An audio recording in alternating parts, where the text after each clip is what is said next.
On est là, on est heureux, on est plein de bonne humeur, on est plein de questions aussi, parce que c'est un peu le principe.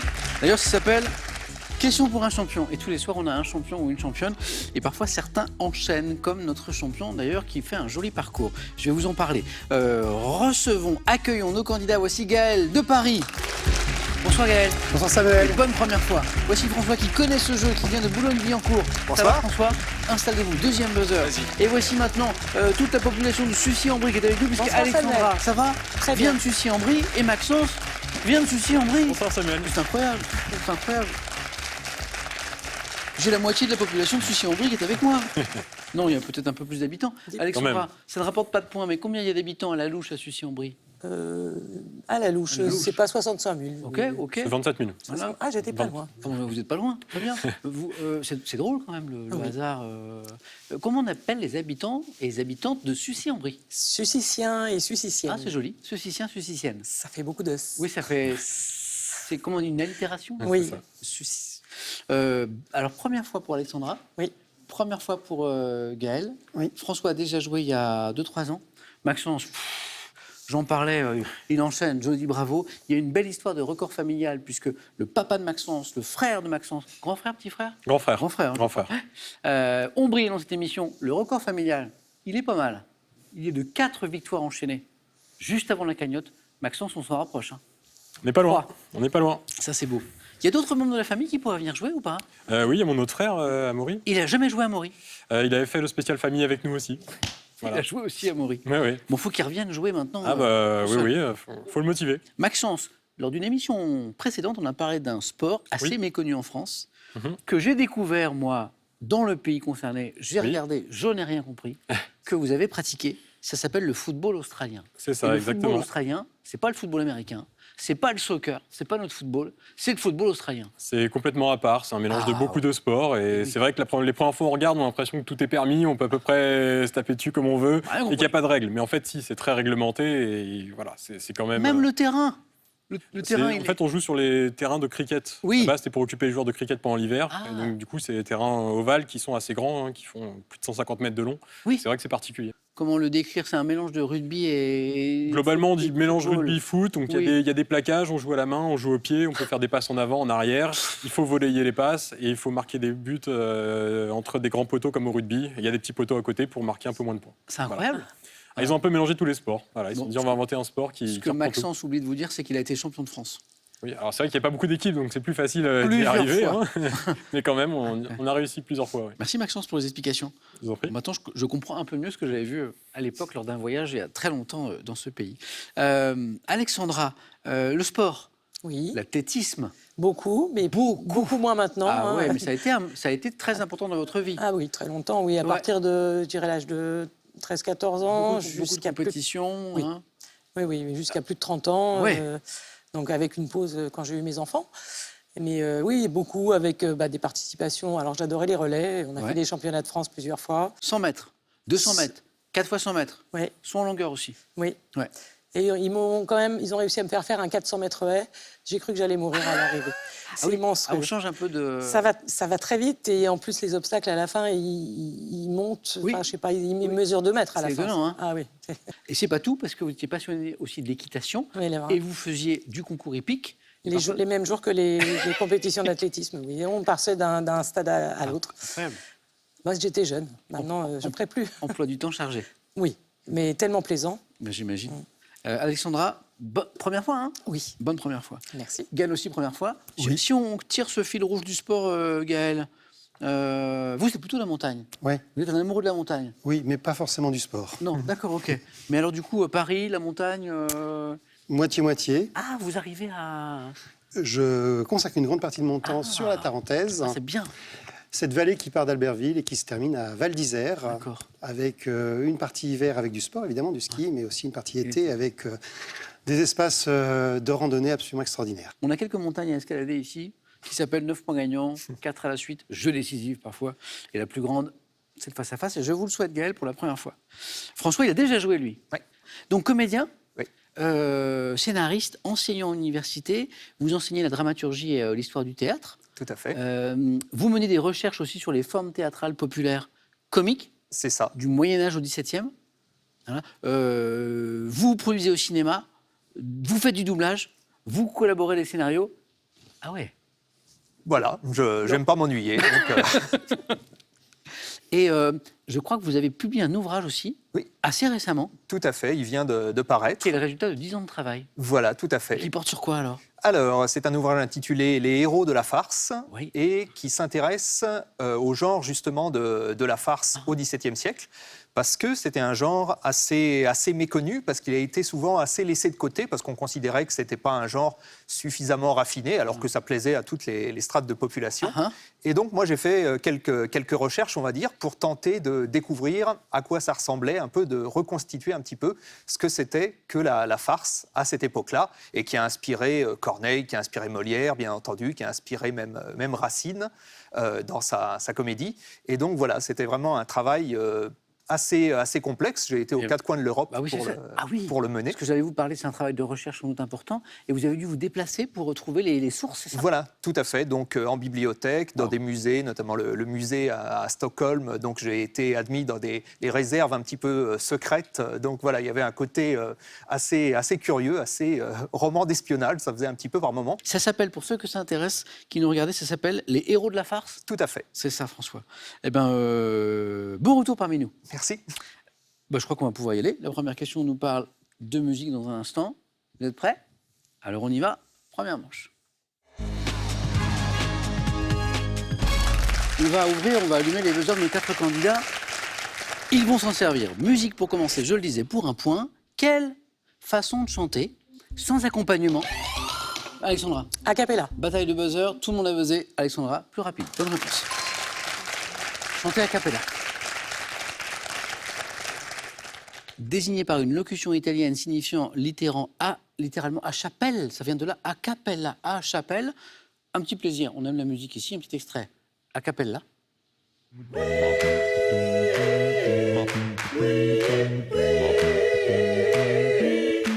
Moi vouloir être chat, quand dehors il fait froid, attendre mon repas, tapis au creux de tes draps.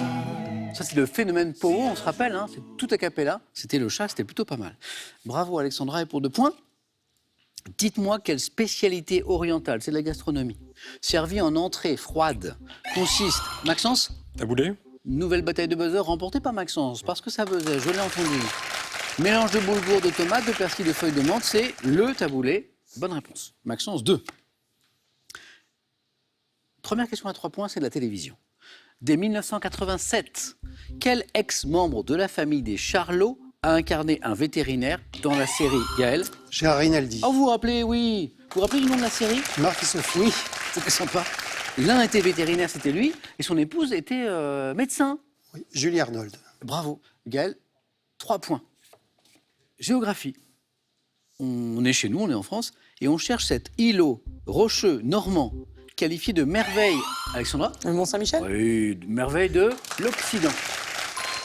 Situé dans une baie où les marées ont une forte amplitude, voilà. Vous voyez que la question a choisi son camp, îlot rocheux normand. Ne dites pas ça à des Bretons, ils vont pas être d'accord, bien sûr. Une des petites guéguerres géographiques en France. Alexandra, encore une bonne réponse. Animaux, à quel oiseau palmipède de la constellation boréale, parfois appelé Maxence? Cygne. Ouais, bonne réponse. Parfois appelé Croix du Nord, est-elle associée? La constellation du cygne qui était regardée dans l'Antiquité comme la silhouette d'un cygne aux ailes déployées. Voilà pourquoi, Maxence, cette première manche commence mieux que la dernière fois. Là. Bien joué, ça fait 4 déjà. Et si 2 points viennent de s'inscrire pour Maxence, ça veut dire qu'une nouvelle question à 3 points revient. Littérature. En mai 2023, quel écrivain français met à nouveau en scène les policiers Charcot et Henbel dans le roman La Faille? Écrivain français. Maxence? Chatham. Non, on tente ça, Chatham, ouais. On est sur Alexandra? Lévy? Non, c'est pas Marc Lévy. Écrivain français, il met en scène des policiers qui s'appellent Charcot et Henbel. À nouveau, c'est pas la première fois, dans La Faille, Franck Tilliez. Quels sont les 5 premiers chiffres du numéro de sécurité sociale d'un homme né en novembre 98? Alexandra? Alors, 1, 98-11. Oui. Donc un Pour c'est le l'homme. sexe, un homme. Voilà, L'année de naissance, 98 oui, et le mois. novembre 11. Bien joué. Du coup, c'est pour vous, Alexandra. On est à 3 points. Bien joué. Musique à nouveau. Quelle chanteuse américaine de hip-hop et de R&B Maxence Beyoncé. Non, pas elle. Forme avec Wyclef Jean et Pras Michel le groupe The Fugees. Qui était la chanteuse des Fugees? Oh, c'était bien. Oui, Gaël. Laurie Hill? Non. Oui, exactement. Laurie Hill, exactement. Bien joué. Très belle voix. Petit extrait des Fugees, c'est un super son, ça. Ready or not, here I come. You can't hide. Gonna find you and take it slowly. Ready or not, here I come. You can't hide. Gonna find you and make you want me. Et bravo pour le travail de la lumière, parce que je crois me souvenir que le clip, il y a des scènes dans un sous-marin. Et je me demande si la lumière n'a pas reproduit un tout petit peu cette ambiance de lumière du clip. Lauryn Hill, Gaël, on est déjà à 5, vous êtes en tête. Regardez ceci. Quel terme d'origine, Alexandra? Le ski de joring. Mais comment vous savez ça? Ouais, parce que je fais du cheval. Ah ben oui, je suis bête. Bien sûr, on en a parlé. Quel terme d'origine scandinave désigne cette activité sportive, l'image est belle, dans laquelle le skieur est tiré sur la neige par un cheval ou par des chiens d'ailleurs? Ski joring. C'est très impressionnant parce qu'il y a des chutes. Ah oui? Ah oui, ça va.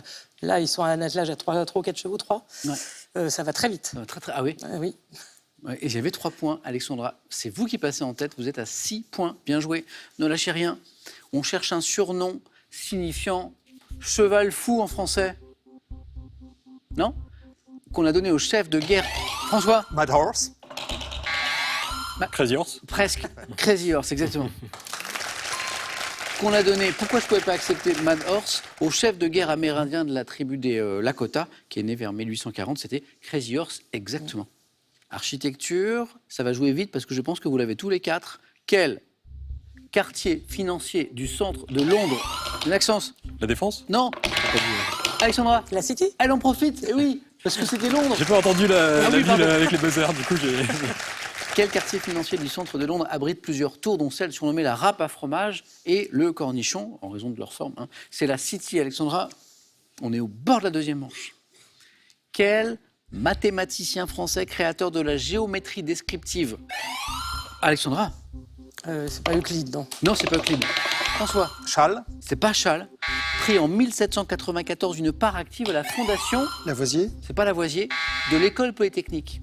C'est un mathématicien qui a participé à la création de l'X, de l'école polytechnique, et c'est Monge. Ah oui, C'est Monge. Ouais. C'est Gaspard Monge. Botanique. Quel est cet arbre, originaire d'Amérique tropicale, qui porte des fleurs dont le parfum rappelle celui d'une crème pâtissière à l'amande? Alexandra? Non. Maxence a pris la main. L'arbre à pain. Non. Et... Oh, Gaël. Frangipane? François? Le frangipanier. Panier. Oui, exactement. François, depuis tout à l'heure, essayez de prendre la main. Vous me la donnez, oui. Et puis à chaque fois, quelqu'un arrivait à se placer entre frangipanier, compteur débloqué. François, c'est fait. On n'était pas très loin, Gaël, hein, puisqu'on cherchait l'arbre. Cinéma. Quelle est cette actrice, révélée par le film À nos amours? Jane Bonner? Oh, bravo. Je me suis arrêté là parce que je pensais que ça pouvait suffire. Magnifique film, À nos amours. À nos amours. J'ai un doute. Kala? Oui. Kala, c'est ça? Gaël, 7 points. À qui on doit la réalisation du documentaire Elle s'appelle Sabine, consacré à sa sœur autiste? C'est Sandrine qui a réalisé ce documentaire, Sandrine Bonner. Gaël, 7 points, bien joué. Dans la mythologie, quel accessoire vestimentaire Héraclès doit-il dérober à Hippolyte? Maxence? La ceinture. Bravo. Et ça vaut 3 points, Maxence. Et du coup, vous êtes en tête désormais avec Alexandra. 8, 7, François, rien n'est joué. Doit-il dérober donc la ceinture à Hippolyte, la reine des Amazones, afin de le rapporter à la fille d'Eurysthée, pour toute l'histoire? Du coup, c'est la ceinture d'Hippolyte. Santé. Quel type de malaise se rapportant... Alexandra? Malaise vagal? Vous êtes la première qualifiée, Alexandra. Et ça, c'est super. Bravo.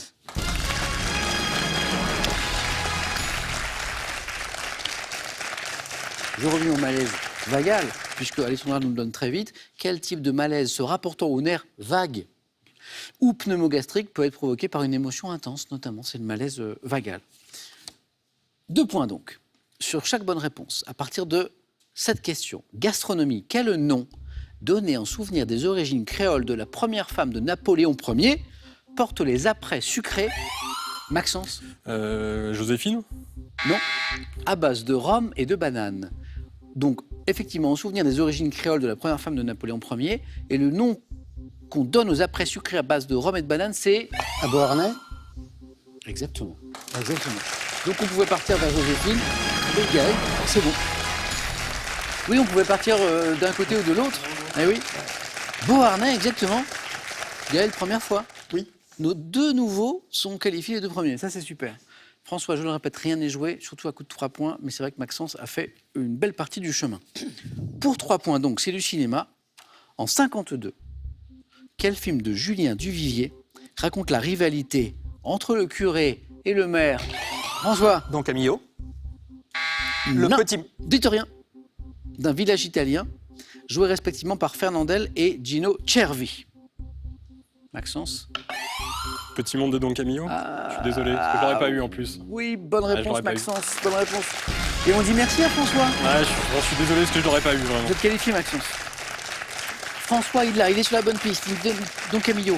Après, il comprend que le nom du film n'est pas tout à fait ça, que c'est le petit monde de Don Camillo et à un moment, il faut en profiter. François, c'est dommage, il manque pas grand-chose. Bon. Merci beaucoup François. Merci à vous. J'espère à bientôt et un cadeau pour vous. Voici l'imprimante connectée Realipix Moments d'Agfa Photo pour imprimer facilement et instantanément via Bluetooth les photos de votre smartphone au format carte postale. Envie de jouer à question pour un champion? Très bien, une seule adresse, qpuc.tv, notre site internet, passez les sélections, cliquez ici, inscrivez-vous, on vous rappelle très vite. Vous pouvez également revoir nos émissions et même trouver un club près de chez vous pour vous entraîner. Quant à moi, je vous attends sur ce plateau. Lucky Luke, vous connaissez. Lucky Luke pour vous faire gagner maintenant tout de suite à la maison 5 000 € pour 2 d'entre vous. Voici la question. Lucky Luke est connu pour être l'homme qui tire plus vite que quoi? 1, que son cousin. Qui a écrit cette question? J'adore. 2, que son nombre. Vous appelez le téléphone, c'est le 3243, c'est super simple. Par SMS, vous envoyez 1, cousin, 2, ombre, 7, 10, 20.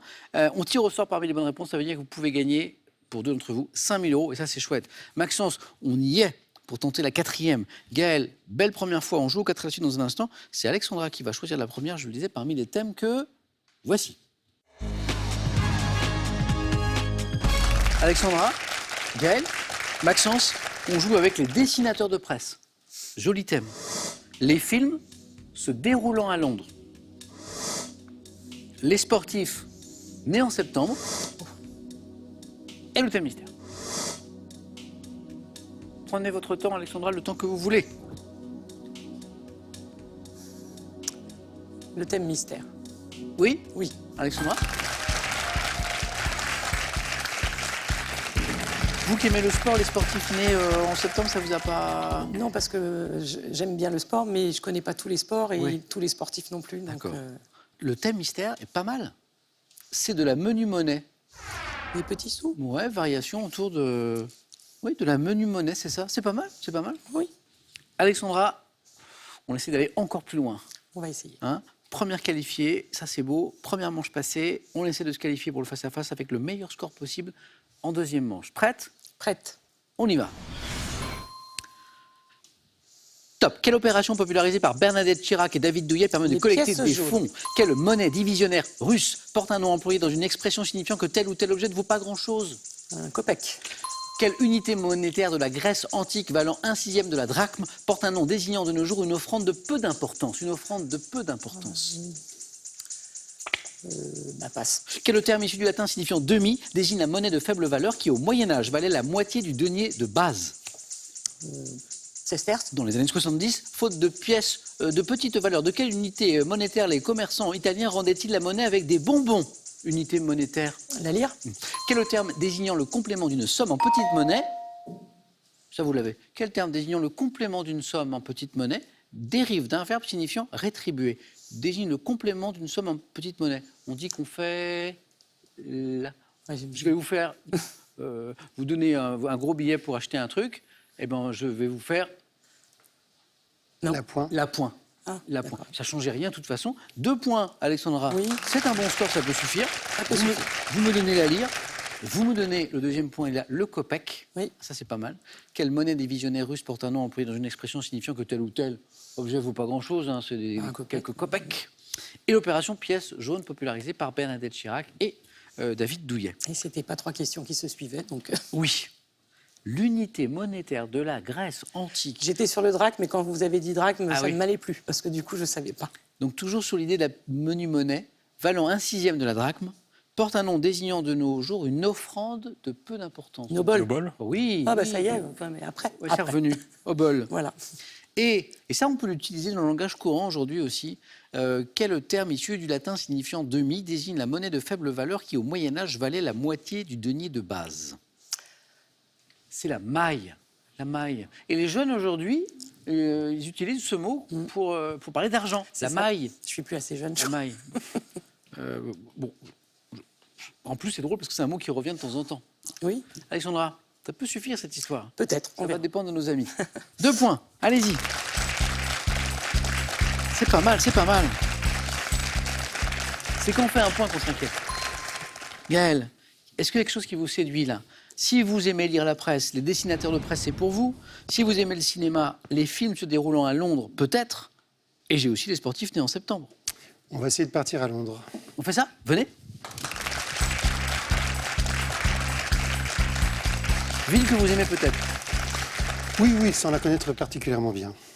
Moins que les villes espagnoles, si j'ai bien compris. Exactement. Parce que Gaël est un grand passionné de l'Espagne, de la culture espagnole, de la langue aussi. Je crois que vous... Oui, puisque j'y ai vécu quelques années, effectivement, et ça m'a donné l'occasion de traîner un peu mes guêtres un peu partout en Ah, Espagne. génial. Dans une ville en particulier? À Madrid, Ah, c'était super, non? oui. Vous avez bien de la chance. Une sorte d'auberge d'espagnol avant l'heure. Ouais, vous avez bien de la chance, Gaël. Deuxième 4 à la suite de la soirée. Gaël, les films se déroulant à Londres, prêt? On y va.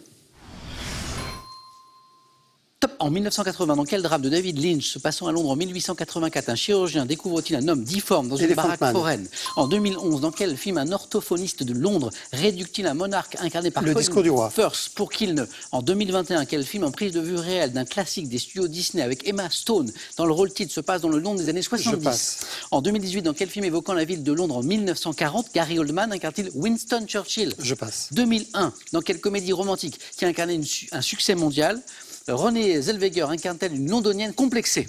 Bridget Jones. En 2006, dans quel film de science-fiction se déroulant à Londres, le personnage incarné par Nathalie Portman est-il sauvé par un justicier nommé V? Je passe. 2001 point, hélas, Gaël. C'est dommage parce qu'il manque pas grand-chose pour faire plus. Elephant Man, le film mythique, le classique de David Lynch, qui est formidable, qui est toujours aussi fort et puissant et touchant à chaque fois qu'on le regarde. C'est un film qui ne vieillit pas. Bonne réponse. Ça se joue à un article. 2011. Dans quel film un orthophoniste de Londres rééduque un monarque, qui est incarné par Colin Firth, pour qu'il ne bégaye plus à la radio? Film magnifique aussi. Le discours d'un roi. Et oui. vous avez dit du roi. C'est un titre d'œuvre. Désolé, mais c'est dommage. Sinon, même chose, on est juste à côté, on n'est pas loin. Ce n'est pas Bridget Jones, c'est le journal de Bridget Jones. C'est bien l'héroïne, mais ce n'est pas le nom du film, et c'est bien dommage. Le film de science-fiction avec Nathalie Portman à Londres, c'est V pour Vendetta. Cruella. Le film en 2011, classique des studios Disney, pas 2011 d'ailleurs, 2021, avec Emma Stone dans le rôle titre, qui se passe dans le nom des années 70, c'est Cruella. Je ne l'ai pas vu. Non. Non plus. Cruella. Et la question du 4 à la suite, si quelqu'un là, ici ou à la maison, bravo, en 2018, dans quel film évoquant la ville de Londres en 1940, Gary Oldman incarne Winston Churchill? Nos heures les plus sombres, non? Presque. Oh, Les heures sombres. Les heures sombres. Les heures sombres. Darkest Hour en VO et Les heures sombres. Gaël, c'est pas forcément terminé. Ça va dépendre de Maxence. Merci Gaël. Allez-y. Alexandra, tout à l'heure je disais, ça peut suffire. Et ça suffit, Alexandra. Écoutez. Première participation. Et voilà. Bravo. Et troisième, voilà. Voilà. Je On suis y est. satisfaite. Face à face. Alexandra peut devenir championne ce soir. Face à qui? Je ne sais pas encore. Maxence aime le sport. Il y a un thème sport. Mais j'ai aussi celui-ci qui est sympa. Les dessinateurs de presse. Donc soit les sportifs nés en septembre, soit les dessinateurs. Sans surprise, les sportifs nés en On septembre. parle sur le sport? Oui. On parle sur le sport.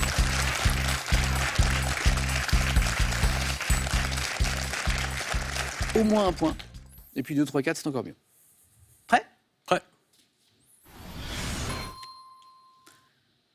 Top. Quelle joueuse de tennis américaine née un 26 septembre a remporté 23 tournois du Grand Chelem en simple durant Williams. sa carrière? Quel ancien biathlète français né un 14 septembre a remporté 5 titres olympiques et 13 titres mondiaux? Martin Fourcade. 2003, quelle Française née le 7 septembre 77 devient la première femme à traverser l'océan Atlantique Nord à la rame? 77 pour la naissance. Florence Artaud.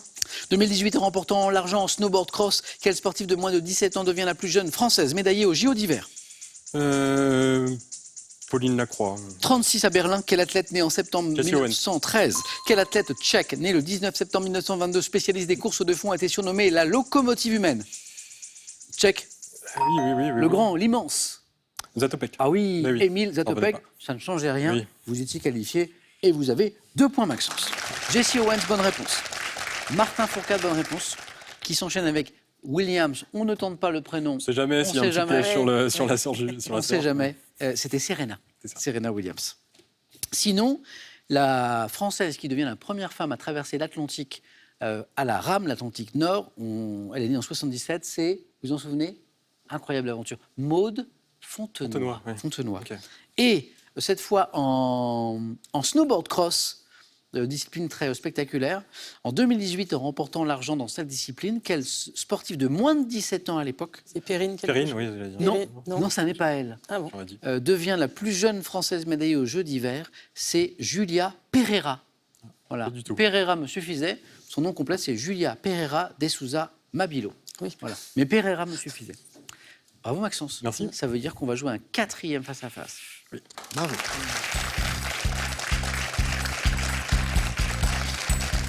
Il n'était pas facile notre thème, Gaël, où il fallait trouver les noms d'œuvres, mais très très précisément. Ce qui est compliqué parfois avec les œuvres artistiques, littérature ou ici cinéma. Merci Gaël pour cette première fois. Merci à vous. J'espère à bientôt. Et un cadeau pour vous. Gagnez un an d'abonnement au magazine Téléstar Jeux et Téléstar, soit 52 semaines de divertissement. Et recevez en plus l'ouvrage Un joli jardin fleuri. Voyagez en toute élégance avec mesbagages.com, site internet de vente en ligne de bagages. Mes Bagages vous offre ce lot de valises tendance.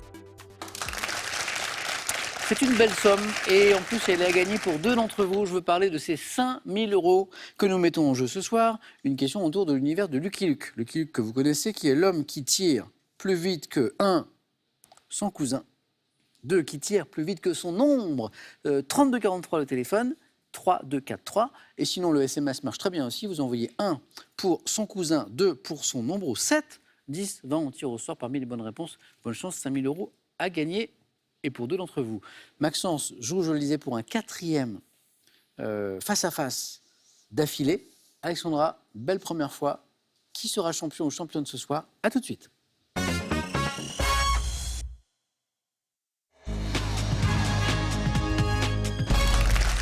Le face-à-face de questions pour un champion, ce soir avec Alexandra et Maxence. Bonne chance. À toi aussi. Alexandra, je le rappelle, c'était fixé un objectif à question pour un champion, faire au moins 1 point ou 9 points gagnants. Emportée par son élan. Elle se qualifie en premier. Elle fait un bon score aux 4 à la suite. Elle se qualifie pour le face-à-face. Jusqu'où vous emportera cet élan? Bien écoutez, avoir un point aussi, là, ce serait déjà beau. Bravo Alexandra et bravo à Maxence. Il est tellement difficile déjà de gagner une victoire, mais Oui. d'enchaîner, voilà, et de repasser par toutes les manches dans ce jeu, bien sûr. Maxence, bravo, on est là Merci. pour tenter d'égaler le record familial. Voilà. La première question, c'est de l'histoire, je crois, dans un instant. Oui, c'est ça. On regarde les cadeaux et on démarre. Cadeau pour celui ou celle, d'abord, qui arrivera en seconde position.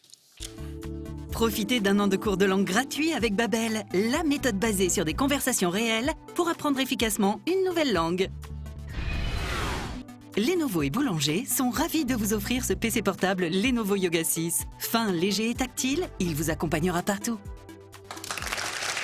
Et maintenant, pour le champion ou la championne. Partez en week-end bien-être à 2 dans l'une des 4 Thalasso Valdis Resort. 8 soins et RIED au rendez-vous pour prendre enfin soin de vous. Cette main est pour vous, Alexandra. Première qualifiée. Question histoire. Je laisse la main. La main Et pour Maxence, bon match.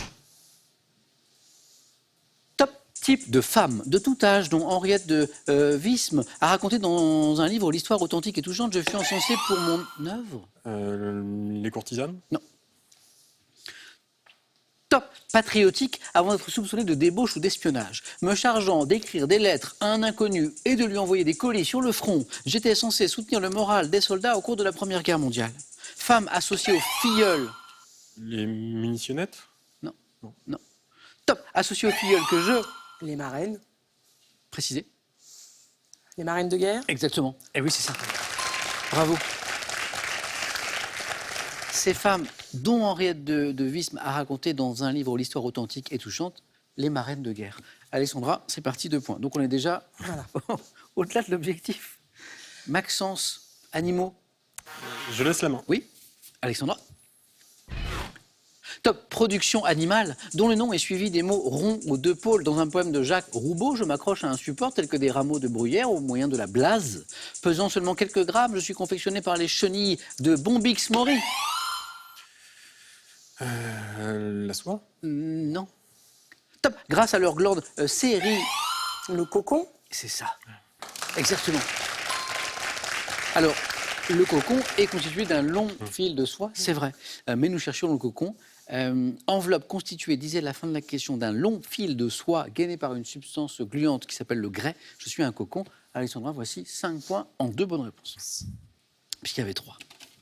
De la télévision pour la 3e question. Indice chez vous. Et pardon, c'est Alexandra qui a la main. Excusez-moi. Je laisse la main. Elle passe. Télévision. Top personnalité, né en 57, je suis l'auteur du documentaire Hippocrate aux enfers, diffusé en 2018, animant dans les années 90 des rubriques médicales à la télévision. J'ai présenté à la radio l'émission Comment ça va bien, merci. Ancien chirurgien, co-présentateur avec Marina Carrère-Dancos du magazine de la santé. Michel Simès? Vous l'avez en même temps, mais la main passe. Bravo Maxence. Quand je parle de Marina Carrère-Dancos et que je vais évoquer le fait qu'il a été chirurgien, vous trouvez... La main passe à Maxence, qui me donne la bonne réponse. Associé avec Adriana Carambeu à l'émission Les pouvoirs extraordinaires du corps humain, cet animateur de télévision qui est aussi médecin, c'est Michel Simès. Maxence, c'est parti. Botanique. Je laisse la main. Alexandra. Quel est top ce fruit d'un arbrisseau dont on cultive des variétés non remontantes telles que Mecker et remontantes telles que Blissy? Je suis recouvert de poils microscopiques qui me donnent... La framboise. Ah oui. C'est les variétés ou c'est les poils? C'est les petits poils. Oui, montante, descendante aussi. Ah oui, bien joué. Ça fait 4 points, Alexandra. Et je ne sais pas comment je fais. Écoutez, depuis le début, vous jouez très bien. Petit fruit, ovoïde ou conique d'une ronce, généralement d'un rouge plus ou moins foncé, c'est la framboise. Et ça fait 9. Et vous avez la main. Musique. Non, je laisse la main. Ok, Maxence. Top chanteuse, née en 95, je me fais connaître sur les réseaux sociaux avec des titres comme Karma et emprunte mon nom de scène à un personnage de la série. Aya Nakamura? C'est la série? Bah oui, je me suis pensé à un manga. Mais oui, c'est ça. Il y a des indices importants. Il y a 95 qui nous situe la période. Ça vous a très bien réussi avec Pomme, d'ailleurs, c'est drôle. Maxence, au même moment, quasiment hier soir, au face-à-face, on cherchait la chanteuse Pomme, née, je crois, en 96 de mémoire. Là, on avait l'année de naissance, 95, et on avait un autre indice. Emprunte mon nom de scène à un personnage de la série, là, je n'ai pas dit laquelle, qui est Heroes. Et Aya Nakamura, c'est un personnage de la série Heroes. Maxence, ça vous relance un peu ça. 4 points. Chanteuse de R&B, d'origine malienne, qui a connu des énormes succès, interprète des tubes Jolie Nana, Pookie et Jaja, bien sûr, Aya Nakamura. 9, 6, Maxence. Géographie. Je prends la main. Quel est top ce pays dont le plus long fleuve est le Gudena. Je comprends 5 régions, 98 municipalités, comptant plus de 400 îles, dont un 5e seulement est habité. Je suis une monarchie constitutionnelle dont la dynastie royale est la plus ancienne d'Europe. Bordée. Oui. La main est passée. Dites rien, gardez. Top. Bordée par la mer du Nord et la mer Baltique, formée principalement de la péninsule. La Suède? Non. Top du Jutland. Les îles Vierges. Non. Top mon drapeau national. La Finlande? Non. Oui, Top. sinon, je suis bête. Et le Dannebrog. Au Danemark. Ah, il n'y a plus de Jutland en plus. Eh oui, on cherchait, on était tout près. Pays scandinave ayant pour capitale Copenhague, disait la fin de la question, le royaume du Danemark. Alexandra 10. Quelle stratégie pour aller chercher les 2 points qui vous manquent? Vous avez la main sur une question de sport. Je lui laisse la main quand même. Je comprends. Quand même, parce qu'Alexandra sait qu'elle prend le risque que Maxence trouve à 4, bien sûr. Top. Sportif français, né en 56, licencié en chimie, titulaire du diplôme de kinésithérapeute. J'obtiens le premier de mes 13 titres de champion de France de sabre en... Jean-François Lamour. Et j'ai le prénom en plus. Et ça fait 4 points. Voilà. Alors, c'est un coup frère. Mais je ne savais pas. Mais non. Alors Jean-François Lamour, alors grand sabreur, grand escrimeur, grand sabreur, on le savait. Ancien ministre, je pense que ça va arriver. Mais kiné aussi. Je ne savais pas. Et oui. Et puis licencié en chimie. Alors, la suite des indices. Champion olympique de cette arme, donc on parlait du sabre. En 84 à Los Angeles, en 88 à Séoul, s'il vous plaît, champion du monde en 87. J'ai été élu champion des champions français par le quotidien L'Équipe en 88. C'est un immense champion. Ayant occupé le poste de ministre des Sports de 2002 à 2007, Jean-François Lamour. Et du coup, Maxence revient. 10. Le suspense est toujours là. Question de culture générale. Et une main pour Maxence. Je prends la main. Nous cherchons.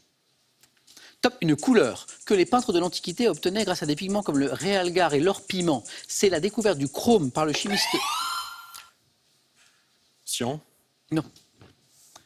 Top, Louis-Nicolas Vauquelin en 1797 qui permit l'obtention d'autres nuances. Symbolisant... Le rouge. Non. Top, la révélation de l'amour divin. Caractéristique des vêtements des moines bouddhistes. Sur le drapeau irlandais... Orange. Ah oui, les moines bouddhistes, c'est orange, oh, ce match. Alexandra, incroyable. C'est de plus en plus dur pour moi. Maxence, on est d'accord pour dire que Alexandra a fait une première partie qui était Ça se joue à rien du tout. magistrale. Couleur située entre le rouge et le jaune, c'est le dernier indice, c'est orange. On sait, on sent, on voit que la victoire peut basculer d'un côté ou de l'autre, clairement. C'était du côté de Maxence. Alexandra, vraiment bravo pour ce super joli parcours. Vous pouvez être super fiers. Et la prochaine fois, on ira encore plus loin. Alexandra, à bientôt. Maxence vient d'égaler le record familial de victoire à question pour un champion.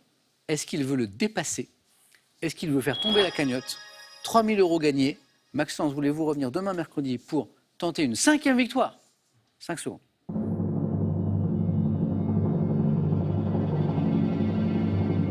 Maxence nous dit que... On va tenter le sprint final. Super, ça va être une belle partie aussi. Bravo à tous les deux. Bonne soirée Maxence, à demain.